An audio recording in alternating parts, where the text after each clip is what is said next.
مسلمانێکی داعی مەوەسا ئەحمەد مفتی لە سویدا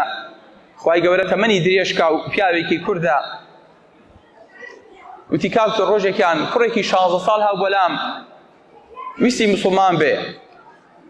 منیش پێم وت بۆچی مسلمانە بیت وتی لەبەرەوەی کە ئەو ئەخلاق و ئاکارە جوانانەی کە لە ئیسلاما هەیە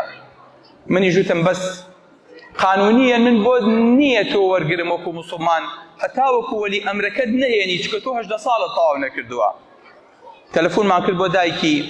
وتمان زەحمەت نەبێ وەرە بۆ مەرکەزی ئیسلامی ئۆتۆبەری لەوێ کوڕەکەت ئێوە بڕیارێ بات بڕیارەکەش پەیوەندی بە تۆوە هەیە ئەلێ ڕووی کوردە کوڕەکەی وتی کوڕم چیتەوێت وتی دایکام ئێوە موسڵمان بم وتی موسڵمان چییە ئەڵێ منیش هەڵمدایە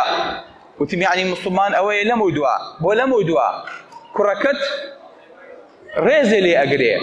جۆرایەڵی تەکات خۆشی ئەوەی کە پیر بوویت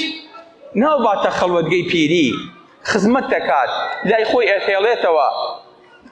ئەڵێ ئەم قسانم بۆوە کرد دایکەکە بە کوڕەکەی وت ئەی کوڕم چاوەڕێی چیت ئێدە پەلە بکە